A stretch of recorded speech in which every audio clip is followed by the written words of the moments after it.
नमस्कार दोस्तों, जय हिंद। यदि आप कॉम्पिटिटिव एग्जाम्स की प्रिपरेशन कर रहे हैं तो आपके एग्जाम में सिलेबस में एक सब्जेक्ट है रीजनिंग, और रीजनिंग में एक टॉपिक है आपका क्लासिफिकेशन, मतलब कि वर्गीकरण। आपके ज्यादातर एग्जाम्स में क्लासिफिकेशन से रिलेटेड आपके क्वेश्चंस पूछे जाते हैं, और क्लासिफिकेशन में जो क्वेश्चंस हैं आपके डिफरेंट डिफरेंट टाइप के पूछे जाते हैं। जैसे वर्गीकरण, उसमें वो संख्याओं का करवा सकता है, आपसे इंग्लिश के अल्फाबेट्स का करवा सकता है, हिंदी के आपके वर्ड्स हो सकते हैं, उन वर्ड्स में भी आपका जीके भी कई बार इंक्लूड हो जाती है। जैसे कैपिटल से रिलेटेड क्वेश्चंस आ गए, करेंसी से रिलेटेड क्वेश्चंस आ गए, कॉन्टिनेंट से रिलेटेड क्वेश्चंस आ गए, साइंस से रिलेटेड क्वेश्चन आ जाते हैं। तो ये डिफरेंट डिफरेंट टाइप के क्वेश्चंस आपके क्लासिफिकेशन में आपको देखने के लिए मिलते हैं। तो आज की इस वीडियो में मैं बिल्कुल लेटेस्ट और अपडेटेड पैटर्न के आपको नंबर क्लासिफिकेशन के कुछ कॉन्सेप्ट समझाने वाला हूं। तो जुड़े रहिए इस वीडियो में, और इस वीडियो का पूरा फायदा जरूर उठाइए, क्योंकि इसमें आपको क्वेश्चंस करने की जो बेस्ट अप्रोच है वो मैं बताने की कोशिश करूंगा। तो चलिए शुरू करते हैं। टॉपिक आप देख चुके हैं, नंबर क्लासिफिकेशन है। मैंने इस स्लाइड पर आपके लिए कुछ क्वेश्चंस लिखे हैं, और मैं इनमें आपको समझाने की कोशिश करूंगा कि कैसे कैसे आपको क्लासिफाई करना होता है। ध्यान से देखिए। जैसे ये हमारे पास पहला क्वेश्चन है। इस तरह से आपको क्लासिफिकेशन में 4 ऑप्शन दे दिए जाते हैं, उनमें कुछ नंबर लिख देगा, और उन नंबर में आपसे पूछेगा कि बताइए कौन सा ऐसा नंबर है जो बाकी 3 से, बचे हुए 3 से डिफरेंट है। अब आप जरा ध्यान से देखिए, यहां है 15, 21, 33 एंड 24। अब आप यहां पर एक छोटा सा लॉजिक देखिएगा कि अगर मैं शुरुआती यहां पर 3 नंबर देखूं तो ये मेरे आपके ऑड नंबर्स हैं, यानी कि विषम संख्याएं हैं। लेकिन अगर मैं लास्ट वाले को चेक करूंगा तो यहां पर मेरे पास 24 एक इवन नंबर है, यानी कि सम संख्या है। तो मैं कह सकता हूं कि पहली 3 संख्याएं आपकी ऑड है, जबकि लास्ट वाली हमारी इवन है। तो अगर आप मैं क्लासिफाई करने की बात करूं तो मैं बोलूंगा इसमें डी ऑप्शन बाकी 3 से अलग है, इसलिए यही हमारा आंसर होगा। क्वेश्चन नंबर 2 देखते हैं। 12, 18, 21 और 24। अब आप यहां पर देख पा रहे होंगे 12, 18 और 24 ये तीनों के तीनों इवन नंबर है, सम संख्या है, जबकि 21 मेरा एक ऑड नंबर है। तो 3 मेरे पास इवन है और एक मेरा ऑड है, तो मैं आंसर दूंगा 21। आई होप ये 2 क्वेश्चन आपके क्लियर हुए होंगे। क्वेश्चन नंबर 3 देखते हैं। अगर आप इसमें देखें तो मेरे पास आपके यहां पर चारों के चारों नंबर इवन है, तो इवन ऑड वाले कॉन्सेप्ट से अब आप इस क्वेश्चन को सॉल्व नहीं कर पाएंगे। तो ऑब्वियस बात है कोई और डिफरेंट लॉजिक आपको सोचना पड़ेगा। यहां जरा ध्यान दीजिएगा, हो सकता है आप में से कुछ लोगों का आंसर 4 होगा। आप कहेंगे सर 4 हमारे पास 2 का परफेक्ट स्क्वायर है। आपकी बात बिल्कुल सही है, लेकिन आप यहां पर भी देखिएगा कि 8 हमारे पास 2 का परफेक्ट क्यूब भी है। तो मुझे आप एक बात बताइए, जब ये 2 का परफेक्ट स्क्वायर है, ये 2 का परफेक्ट क्यूब है, और जब इसका आंसर आप स्क्वायर दे सकते हैं तो क्यूब क्यों नहीं दे सकते हैं? आप समझिए इस बात को। अगर मैं इसका आंसर स्क्वायर दे सकता हूं तो मैं इसका आंसर क्यूब भी तो दे सकता हूं। तो इसका मतलब हमारे पास आपका ये लॉजिक तो नहीं चल पाएगा, ठीक है। कई बार अब ऐसी स्थिति में आपको क्या करना होता है, ध्यान से देखिएगा। हमारे पास 4, 6 और 8 ये तीनों के तीनों नंबर मेरे कंपोजिट हैं, यानी कि भाज्य संख्याएं हैं। ये तीनों नंबर मेरे कंपोजिट हैं, यानी कि भाज्य संख्याएं हैं। जबकि 2 मेरे पास एक प्राइम नंबर होता है, और प्राइम का मतलब आप सब लोग जानते होंगे क्या होता है, अभाज्य संख्या। कौन सी संख्या? अभाज्य संख्या, यानी कि ऐसी संख्या जिसके केवल 2 ही फैक्टर हो, एक वो खुद और एक हमारा 1, यानी कि ये 2 फैक्टर होते हैं तो हमारे पास वो संख्या अभाज्य हो जाती है। तो आंसर होगा हमारे पास ए ऑप्शन। नेक्स्ट क्वेश्चन पर मूव करेंगे। यहां पर 1, 3, 5 और 7 चारों के चारों नंबर मेरे कैसे लिखे हुए हैं? ऑड नंबर है, विषम संख्याएं हैं। तो ऑब्वियस बात है इवन ऑड से तो क्लियर नहीं कर पाएंगे। अब ध्यान से सुनिए, आपको ये सबको पता होगा कि 3, 5 और 7 ये तीनों नंबर मेरे पास प्राइम है, यानी कि आपका अभाज्य संख्याएं हैं। जबकि आप जानते होंगे कि 1 जो 1 होता है ये हमारे पास प्राइम नंबर नहीं होता है। लेकिन ये भी मत कहिएगा कि 1 प्राइम नहीं होता है तो कंपोजिट होता है, यानी कि भाज्य होता है। नहीं, 1 is neither prime nor composite. 1 ना तो अभाज्य होता है और ना ही भाज्य होता है। तो याद रखिएगा, अगर वैसे पूछा जाए 1 क्या होता है तो नेचुरल नंबर होता है, यानी कि प्राकृतिक संख्या होती है, ठीक है। आंसर होगा 1। अगले क्वेश्चन पर मूव करते हैं। यहां आप देखिएगा, यहां 17 है, 23 है, 31 है, 39 है। ये चारों के चारों नंबर मेरे ऑड हैं, लेकिन आपको ये भी पता है कि ये तीनों नंबर 17, 23 और 31 तीनों के तीनों नंबर प्राइम हैं, अभाज्य संख्याएं हैं, और ये तीन अभाज्य है, जबकि ये मेरी एक भाज्य संख्या है यानी कि कंपोजिट नंबर है। अब आप कहेंगे सर 39 1 और 39 के अलावा किससे डिवाइड होता है? तो इसका आंसर है 3 से भी डिवाइड हो जाता है, 13 से भी डिवाइड हो जाता है, तो ये हमारे पास एक भाज्य यानी कि कंपोजिट नंबर है। आंसर होगा डी। अब यहाँ आइएगा जरा, यहाँ 16, 36 और 64 और 100 ये सारे नंबर आप सब जानते होंगे। और देखिए रीजनिंग के लिए नहीं, केवल रीजनिंग के लिए नहीं, मैथ्स के लिए भी मैं आपको ये बात बता रहा हूँ और सजेशन भी दे रहा हूँ और बहुत ही स्ट्रांगली रिकमेंड कर रहा हूँ कि आप सब लोग अपनी कैलकुलेशंस को बहुत अच्छा करिए। जितना ज्यादा अच्छा कर लेंगे आप क्वेश्चंस को अपने करने की स्पीड को उतना ही बढ़ा सकते हैं और ज्यादा बूस्ट अप कर सकते हैं। लेकिन आप ये बात समझिए कि जहां पे रीजनिंग में कुछ टॉपिक्स में आपको लॉजिक ढूंढने की बात आती है, आप इमेजिन करके देखिए कि जब मेरे कैलकुलेशन ही अच्छे नहीं होंगे तो मैं लॉजिक क्या फाइंड आउट कर पाऊंगा। लॉजिक भी वही बंदा जल्दी ढूंढ सकता है जिसके कैलकुलेशंस अच्छे हो, और कैलकुलेशन अच्छा करना एक दिन का प्रोसेस नहीं है, टाइम लेता है। थोड़ा थोड़ा टाइम रोजाना दीजिए अपनी कैलकुलेशन को और अच्छा करने का। अगर आपका मैथ्स वीक है तो अपने छोटे लेवल से शुरुआत करिए। कोई जरूरी नहीं है कि आपका मैथ्स नहीं था आप पे 10th में या 12th में, और अगर आप अब आपको मैथ्स पढ़ना पड़ रहा है तो परेशान होने की जरूरत नहीं है। खुद को थोड़ा सा समय दीजिए, थोड़ा सा ज्यादा समय दीजिए। आप चौथी क्लास, 5वीं क्लास, 6ठी क्लास के मैथ्स से शुरुआत करिए और धीरे धीरे करके थोड़ा सा टाइम दीजिए, 1.5-2 महीने का, और आप देखना कि आज की और 2 महीने की बाद की स्थिति में आपको जमीन आसमान का अंतर मिलेगा। लेकिन ये काम करना पड़ेगा, लगातार करना पड़ेगा, ईमानदारी से करना पड़ेगा, मेहनत से करना पड़ेगा। चलिए अगले क्वेश्चन पर बढ़ते हैं। देखिए ये जो एक नंबर है ना, ये हमारे पास 4 का परफेक्ट स्क्वायर है, ये 6 का परफेक्ट स्क्वायर है, ये हमारे पास 8 का परफेक्ट स्क्वायर है, और ये हमारे पास 10 का परफेक्ट स्क्वायर है। बात क्लियर है? तो आप कहेंगे सर ये तो सारे नंबर परफेक्ट स्क्वायर हो गए। हाँ, लेकिन इसमें एक नंबर हमारे पास 64 ऐसा है जो 8 का परफेक्ट स्क्वायर होने के साथ साथ 4 का परफेक्ट क्यूब भी है। तो यहां पर ये इकलौता नंबर है जो स्क्वायर होने के साथ साथ क्यूब भी है, तो इसलिए मैं इसका आंसर दूंगा 64। Let's move next question. देखिए ध्यान से सुनिएगा। अगर मैं इसकी बात करूं 72, 68, 78 और 92, क्या सारे के सारे नंबर हमारे पास आपके इवन नंबर हैं, सम संख्या है? बिल्कुल है। अब आप मुझे एक बात बताइए, जब सारे इवन है तो ऑब्वियस बात है तो एक प्रॉब्लम हो गई। अब आप एक चेक करो, एक प्रॉपर्टी आपको यहाँ पर नजर आ रही होगी, क्या ये सारे के सारे नंबर हमारे पास 2 से डिवाइड होंगे? अगर इवन है तो ऑब्वियस बात है होंगे, इसमें कुछ कहने की बात नहीं है। लेकिन आप एक बात देखिए कि जो 72 है ये 4 से हमारे पास पूरी तरह से डिवाइड होता है, 18 चौके 72। अगर मैं 68 की बात करूं तो ये भी मेरे पास 4 से पूरा डिवाइड होता है। अगर मैं 92 की बात करूं तो ये भी मेरे पास 4 से पूरा डिवाइड होता है। लेकिन क्या 78 हमारे पास 4 से डिवाइड होता है? आप कहेंगे नहीं, और नहीं तो इसका मतलब है आंसर होगा सी, क्योंकि बाकी 3 ऑप्शन ए, बी और डी ऑप्शन 4 से कंप्लीटली डिवाइड हो रहे हैं। सी ऐसा ऑप्शन है जो 4 से पूरा डिवाइड नहीं हो रहा है। क्वेश्चन नंबर नेक्स्ट पर बढ़ेंगे।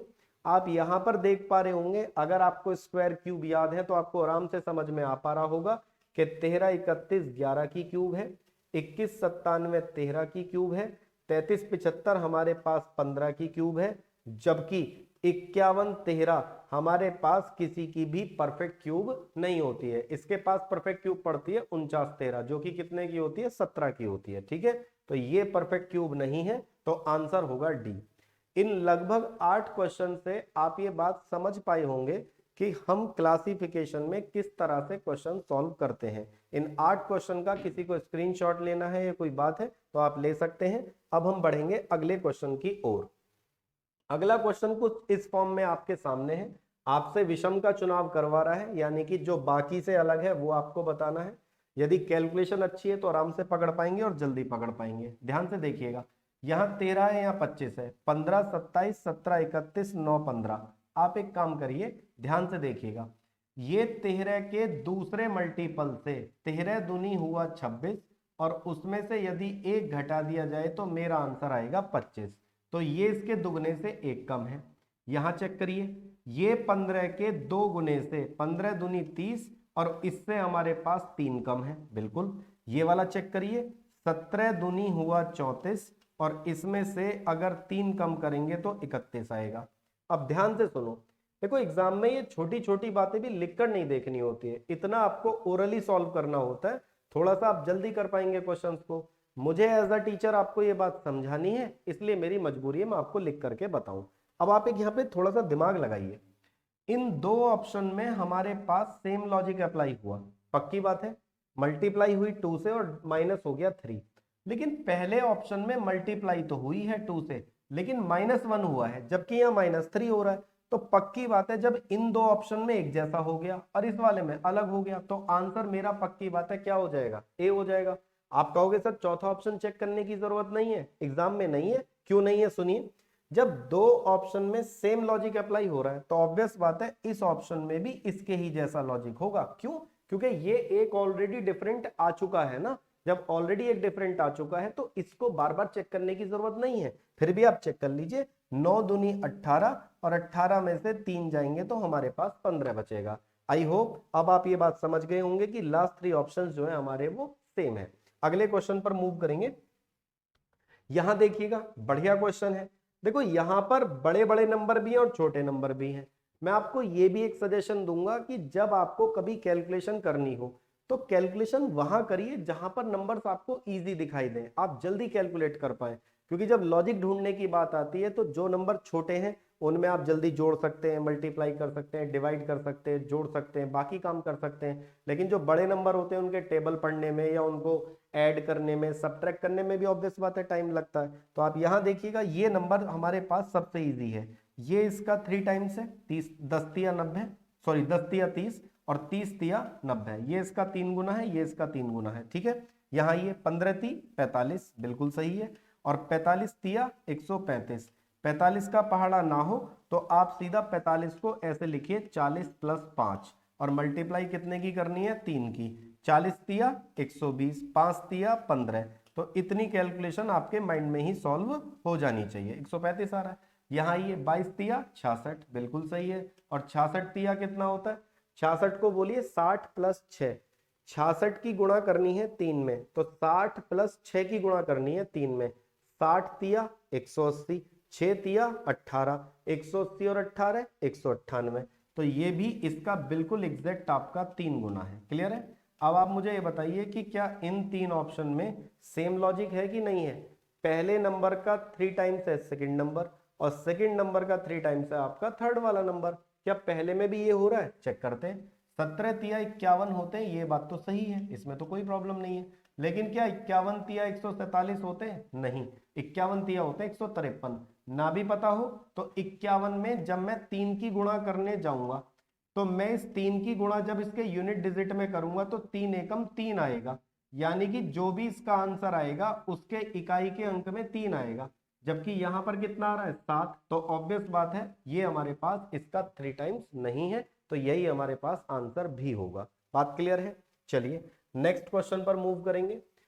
अगला क्वेश्चन देखिए बढ़िया है, इसमें थोड़े बड़े बड़े नंबर है, परेशान होने की जरूरत नहीं है। आप एक बात सोचिए, यहां पर अगर आप देख पा रहे हो तो यहां पर हमारे पास टोटल 6 डिजिट्स हैं, जबकि यहां पर 3 डिजिट्स हैं। तो मुझे आप एक बात बताओ, 6 डिजिट से 3 डिजिट कब बनेंगे?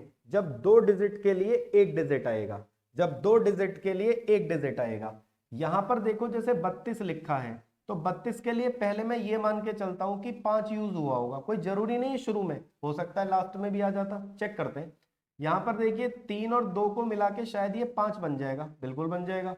4 और 3 को मिला करके शायद ये 7 बन जाएगा, बिल्कुल बन जाएगा, सेकंड वाले 7 की बात कर रहा हूं। लेकिन 3 और 5 को मिला करके 7 नहीं बनेगा, 8 बनेगा। लेकिन अब इस बात को आगे चेक करते हैं कि क्या ये रूल आगे भी अप्लाई हो रहा है कि नहीं हो रहा है। 4 और 0 को जोड़कर 4 बनेगा, 6 और 3 को जोड़ करके 9 बनेगा, 2 और 1 को जोड़ करके 3 बनेगा। तो ये लॉजिक यहां तो लग रहा है। अब बाकी चेक करो, 1 और 1 2, 6 और 1 7, 7 और 1 8, ये भी ठीक है। 2 और 5 7, 3 और 4 7, और 7 और 1 8। तो ऑब्वियस बात है ये 3 ऑप्शन बिल्कुल इसी पैटर्न पर है, लेकिन यहां पर इन दोनों डिजिट का सम 8 आना चाहिए था, जबकि कितना आ रहा है 7, तो आंसर हमारे पास होगा 1।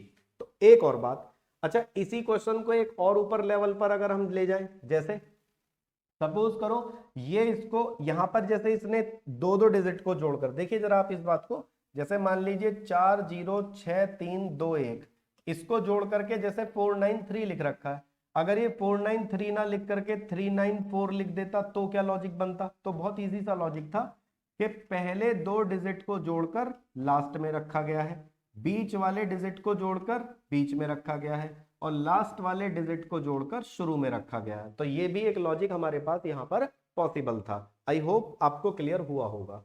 चलिए अगले क्वेश्चन पर मूव करते हैं। अब देखिए यहाँ पर जरा ध्यान से, मैंने आपको बोला बड़े नंबर में मत दिमाग लगाइए, छोटे पर। छोटा नंबर 16 है और 15 है। अब आप मुझे एक बात बताओ, अगर टेबल याद है तो ये काम 1 सेकंड का है। कैसे? 16 का ये होता है 7 गुना, बोलो क्लियर है। ये होता है 15 का 7 गुना, बात क्लियर है। ये हमारे पास होता है 17 का 7 गुना, होता है कि नहीं होता है? लेकिन मुझे बताओ कि 18 का 7 गुना भी क्या 128 होता है? देखो वैसे तो ईमानदारी से अगर आप सीरियस कॉम्पिटिटिव एस्पायरेंट है तो आपको टेबल याद होने चाहिए, लेकिन अगर नहीं भी है तो आप यहाँ देखो 18 में 7 की गुणा करनी है। इसका यूनिट डिजिट है 8, इसका यूनिट डिजिट है 7, 8 सत्ते 56, 56 का मतलब 6, इकाई के अंक में 6 आना चाहिए था, यहाँ 8 आ रहा है। तो 18 सत्ते 128 तो नहीं होते होंगे, और जब नहीं होते तो आंसर हमारे पास होगा बी ऑप्शन। मैं समझता हूं यहां तक की बात आपको क्लियर होगी। अगले क्वेश्चन पर बढ़ेंगे।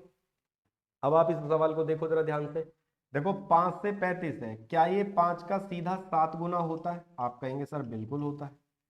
क्या ये 13 का, अच्छा 5 से 7 का क्या रिलेशन है? 5 में मैंने 2 जोड़ दिया, तो मैं 13 में 2 जोड़ूंगा तो कितना आएगा? 15।